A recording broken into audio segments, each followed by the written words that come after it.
बकिया video देखने से पहले वीडियो को लाइक करें, राहम टीवी चैनल को सब्सक्राइब करें और बेल आइकन पर क्लिक करें। शुक्रिया। इसके फ़ज़ाइल व फ़वाइद का ताल्लुक़ है। एक फ़ायदा ये है कि अगर कोई मूज़ी दुश्मन है या कोई ज़ालिम जाबिर हाकिम है कि उससे छुटकारा मुमकिन नहीं है और हर तरह वो ईज़ा देता है, तो उसके लिए 1000 का अगर ख़त्म कर लिया जाए सूरत नूह का, तो बड़े से बड़ा ज़ालिम जो है अल्लाह तबारक व तआला उसको मलिया मेट कर देता है। बस औक़ात बादशाह वक्त ऐसा ज़ालिम आ जाता है कि जनाब रियाया उसके बिल्कुल सामने खड़ी नहीं हो सकती और जुल्म सितम जो है वो ढाता है। तो अब क्या करें? तो उसके लिए फरमाया कि अगर सब जमा हो के 1000 दफ़ा का ख़त्म कर ले सूरत नूह का, अल्लाह तबारक व तआला निजात का रास्ता निकाल देते हैं।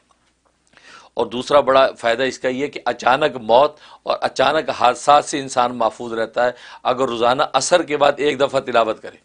अच्छा, हाँ, और आजकल आपको पता अचानक हादसात का तो बड़ा रिवाज हुआ हुआ है। बिल्कुल बिल्कुल। हाँ, कोई खुदा न खासा जहाज़ गिर गया, खुदा न खासा एक्सीडेंट हो गया, कोई और वाक़या पेश आ गया, कितने वाक़यात इन आज की दुनिया में हो रहे हैं।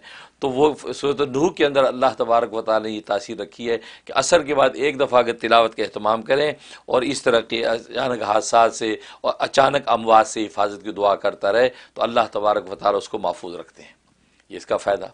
और तीसरा फ़ायदा ये कि अगर किसी को जो है वो कसरत जरियान है, जरियान का मर्ज़ है, या ये औरतों के लकुरिया का मर्ज़ है, तो ऐसा मर्ज़ है तो रात सोने से पहले एक मरतबा इसकी तिलावत करके और थोड़ा सा पानी पी कर सो जाएँ और दम कर लें, इसकी पाबंदी रखें, तो अल्लाह तबारक व तआला इस तरीके की जितनी भी तिब्बी अमराज हैं उससे महफूज रखते हैं। सुभान अल्लाह। और एक फ़ायदा ये है कि अगर जो किसी को हाजत है, कोई ज़रूरत पूरी नहीं हो रही या कोई मुसीबत है वो दफ़ा नहीं हो रही, तो ये जो सूरत नूह रोज़ाना 3 मरतबा किसी भी एक नमाज के बाद तिलावत करके अल्लाह की हुजूर दरख्वास्त रखता रहे, तो 41 डेज़ के अंदर अल्लाह तबारक व तआला उस मुसीबत से निजात दे देते हैं और जो आपकी हाजत और ज़रूरत है वो पूरी हो जाती है। जो बहुत आम बात है और आम ज़रूरत है लोगों आम की। ज़रूरत है, हर बंदा चाहता है। जी जी।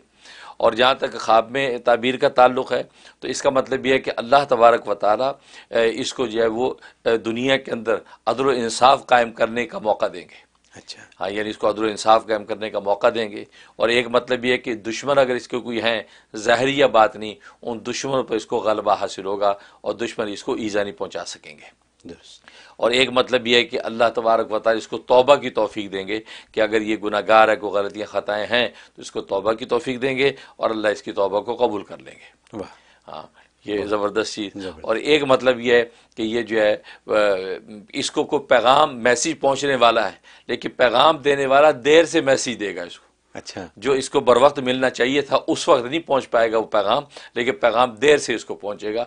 ये इशारा है इस बात का। यानी ख्वाब में आ जाए तो आप एकदम समझ जाएं कि कुछ आपने करना है। कोई मैसेज आपको पहुंच रहा है, लेकिन ये है कि अपने टाइम पे नहीं, ज़रा डिले होकर वो मैसेज आपको जी, पहुंचेगा। जी। ये इसका मतलब है। तो ये ख्वाब में ताबीर है और ये इसके हक़ाइक़। हज़रत ये फरमाइए कि ये कितनी लंबी आयत है? हाँ, ये जो 28 आयतें हैं इसकी, और इतनी बड़ी सूरत नहीं बड़ी नहीं है। है। और ये जो है वो इसका तदवीन के एतबार से नंबर 71 है जी। और नुज़ूल के एतबार से भी 71 है। अच्छा, हाँ, तो नाजिल हुई तो 71 नंबर पे, और जब मुरतब हुई तो भी 71 नंबर पे। जी। तो 28 इसकी आयतें, 2 रुकू हैं इसके, जी। तो कोई ज़्यादा बड़ी सूरत नहीं, और बहुत दिलचस्प इसके अंदर जो आयात और तफसीलात हैं। बहुत खूब।